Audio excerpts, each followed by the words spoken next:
Michel Wissou et Daniel Graff veulent lancer une initiative pour une révision globale de la Constitution suisse. Et vous voyez qu'ils ont un grand retentissement médiatique. Ici, la Tribune de Genève, initiative populaire explosive, 2 hommes en appel au peuple pour changer la Constitution. Un autre article dans le Beobachter, là c'est en allemand. Sie wollen die Bundesverfassung komplett erneuern.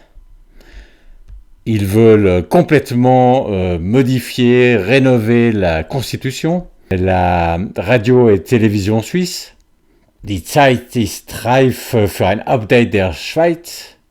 Le temps est venu pour une mise à jour de la Suisse. Ils veulent donc une nouvelle constitution qui tient compte de la digitalisation. Et puis bon, on va pas tous les faire. Là, vous avez la NZZ, c'est peut-être le plus grand journal suisse qui a aussi un article sur le sujet, qui veulent, ces 2 messieurs veulent repenser la Suisse. Voilà, donc je vais peut-être pas les faire tous. Mais vous voyez que cette idée d'une révision globale de la Constitution a eu un énorme retentissement médiatique. Il s'agit d'une initiative populaire qui en est qu'à son stade préliminaire. Elle n'est pas encore officiellement soumise, donc le délai pour la récolte des signatures ne court pas encore. On est juste encore dans cette phase préliminaire. Alors je n'ai pas lu tous ces articles, mais ce qui ressort de ceux que j'ai lus, c'est d'une part une motivation en termes de digitalisation, que la Constitution actuelle ne tient pas assez compte de la digitalisation, et puis d'autre part une volonté que, pour reprendre un des titres que j'ai vus, Alle sollen an einer neuen Verfassung mitschreiben. En français, tous devraient coécrire une nouvelle Constitution. Alors, je vous demande, est-ce que vous êtes pour ou contre cette idée de révision globale de la Constitution suisse? Moi, je suis contre et je vais vous dire pourquoi. Alors, une précision pour ceux qui ne connaissent pas bien le système suisse. Les 3 instruments de démocratie directe qui sont le plus souvent utilisés en Suisse, c'est d'une part le référendum obligatoire. C'est-à-dire que lorsque le Parlement veut modifier la Constitution, alors il doit obligatoirement soumettre son projet de modification en référendum. Et là, il n'y a même pas besoin de récolter des signatures pour qu'il y ait un référendum, ça doit être obligatoirement soumis au référendum. C'est le référendum obligatoire. D'autre part, il y a ce qu'on appelle en Suisse l'initiative populaire. En France, ça s'appellerait le RIC constituant.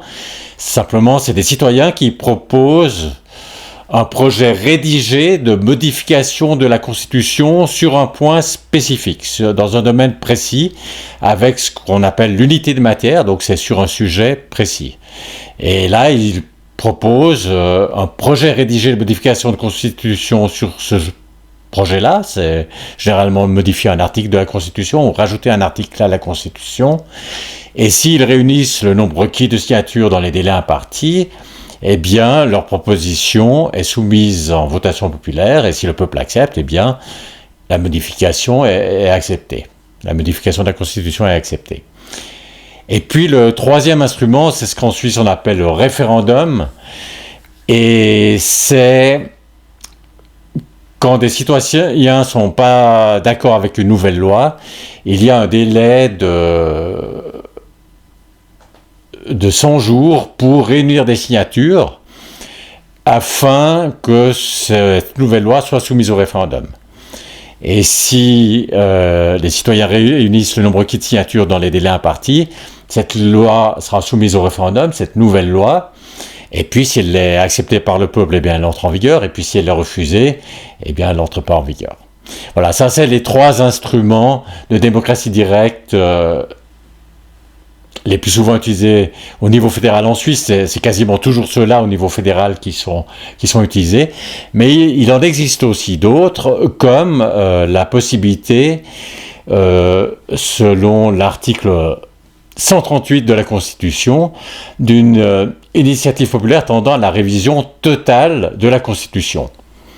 Et là, si 100 000 citoyens et citoyennes ayant le droit de vote peuvent, dans un délai de 18 mois, à compter de la publication officielle de leur initiative, proposer la révision totale de la Constitution. Et s'ils réunissent le nombre requis de signatures dans les délais impartis, cette proposition est soumise au vote du peuple. Et ce qui se passe ensuite, donc, c'est que ça confie en fait au Parlement le soin de proposer une nouvelle constitution.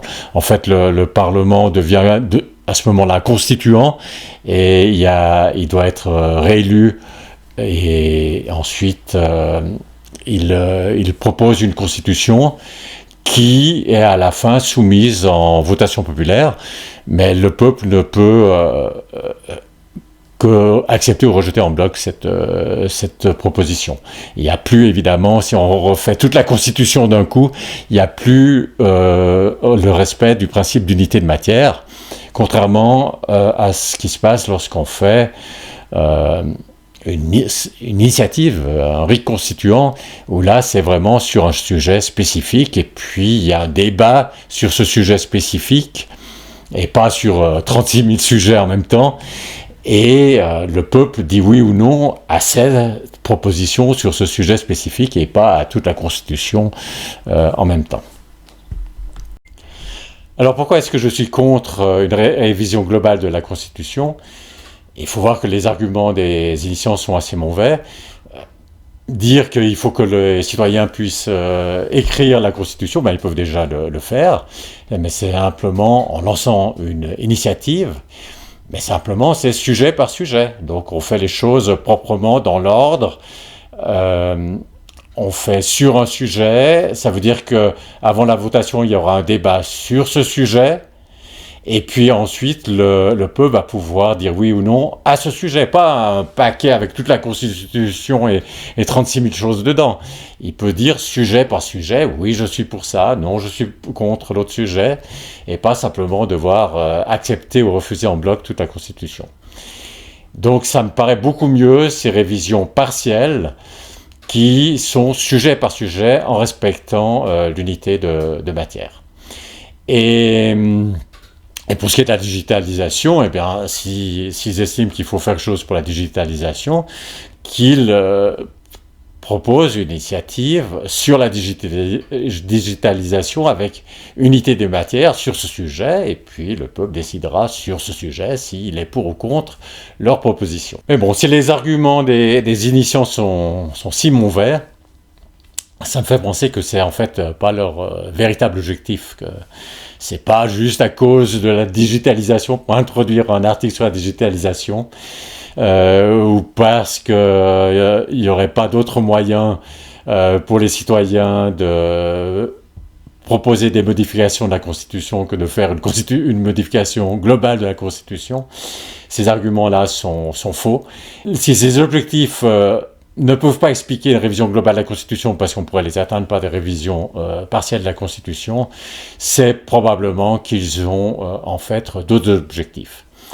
Et alors quel pourrait être leur véritable objectif pour une révision globale de la Constitution ?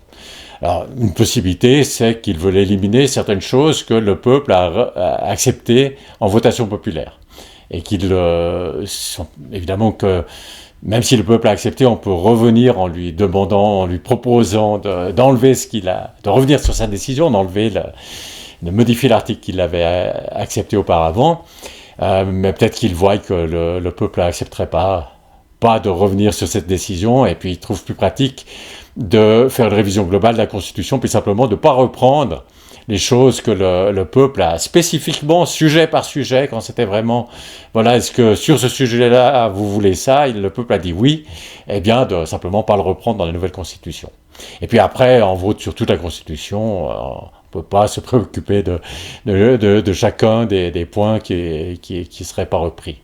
Donc ça peut être un objectif, de ne pas reprendre certaines choses que le peuple a décidées, donc de contourner la volonté populaire dans ce sens-là.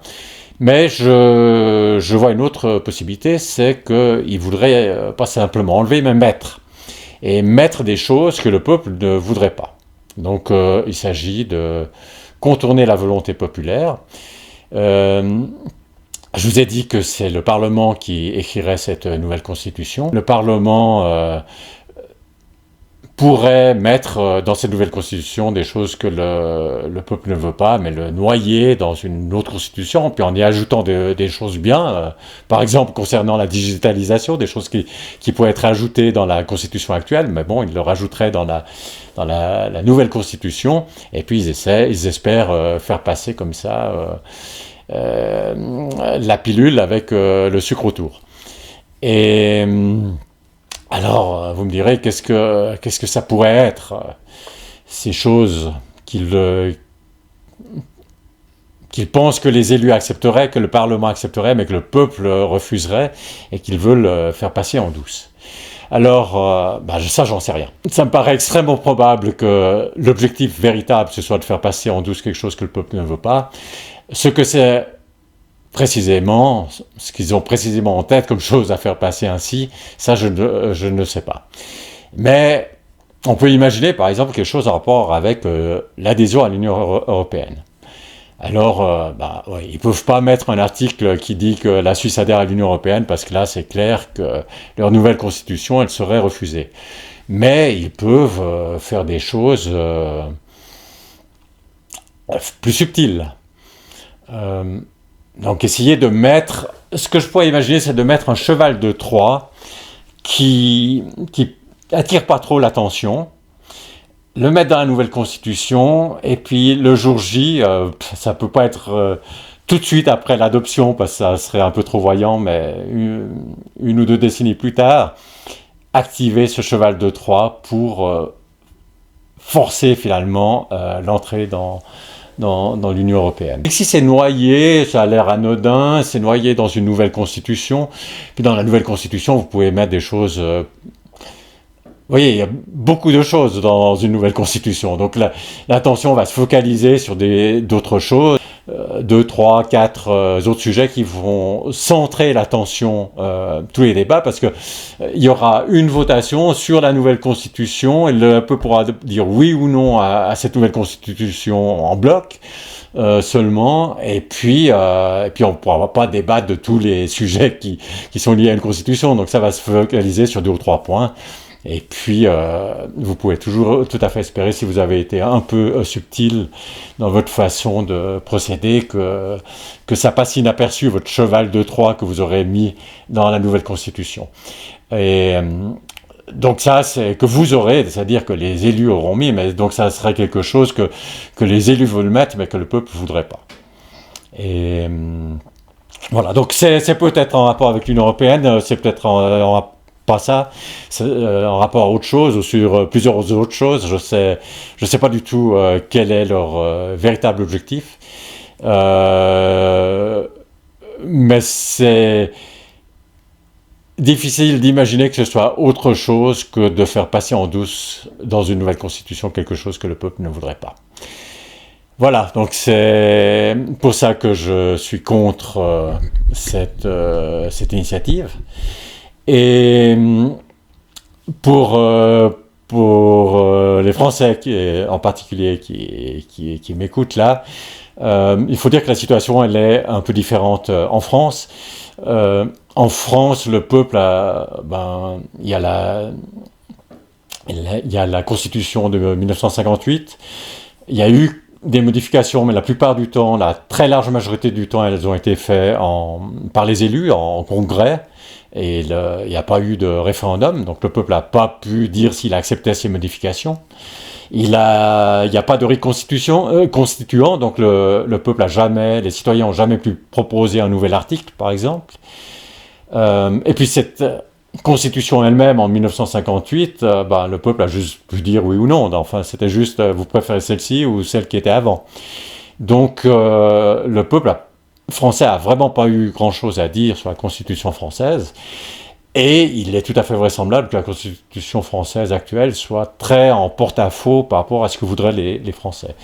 Donc en France, on pourrait imaginer que faire une révision globale de la Constitution, ce serait éventuellement, pas nécessairement, mais éventuellement, une meilleure base une bonne idée, quoi, parce que ça mettrait une meilleure base que la Constitution actuelle. Puis ensuite, il faudrait en France instaurer le rite constituant, qui permettrait effectivement de faire de la France une véritable démocratie, et puis que le peuple puisse ensuite modifier cette Constitution point par point.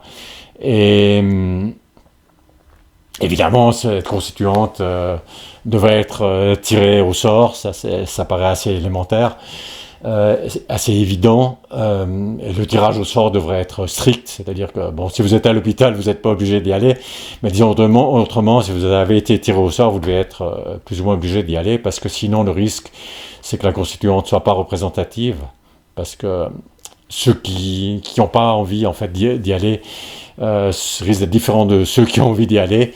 Et ensuite, si vous avez une sélection simplement de ceux qui ont envie d'y aller, qui vont dans cette constituante, ça risque d'être pas représentatif.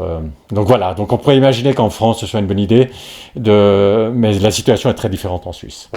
Et même en France, on pourrait aussi imaginer un autre système, par exemple simplement à Paris constituant, sujet après sujet. Alors évidemment en France il y aurait probablement beaucoup de sujets, puisque la constitution actuelle risque d'être en porte-à-faux par rapport à ce que veulent les Français.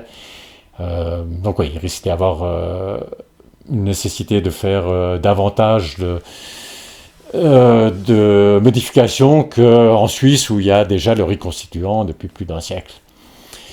Voilà, donc la moralité, c'est il faut bien vous méfier quand on vous dit voilà, on veut faire un truc, donner le pouvoir au peuple de modifier la Constitution. Ben, en Suisse, c'est vraiment aberrant, parce que le peuple il l'a déjà, donc il n'y a pas besoin de le lui donner. Et puis en plus, il ne l'aurait pas, parce que l'article en question prévoit que c'est le Parlement qui écrit la Constitution. Et d'ailleurs, quand on voit tout le tam-tam médiatique qu'il y a eu par rapport à cette proposition, déjà là, ça incite à la prudence. La démocratie est quelque chose de vivant, et comme tout ce qui est vivant, ça peut mourir. Et la démocratie suisse peut mourir. Mais sauf s'il y a un coup d'État, elle peut pas mourir sans que le peuple soit d'accord. Et donc, le peuple doit au fond signer ce meurtre de la démocratie pour qu'il puisse se produire, et en changeant la Constitution, en acceptant un changement de la Constitution. Et ça va pas se produire par quelqu'un qui en fait une initiative en disant on pense que la démocratie c'est très mauvais et on propose de l'abroger. Ça passera pas. Donc il faut être très attentif aux tentatives d'enfumage.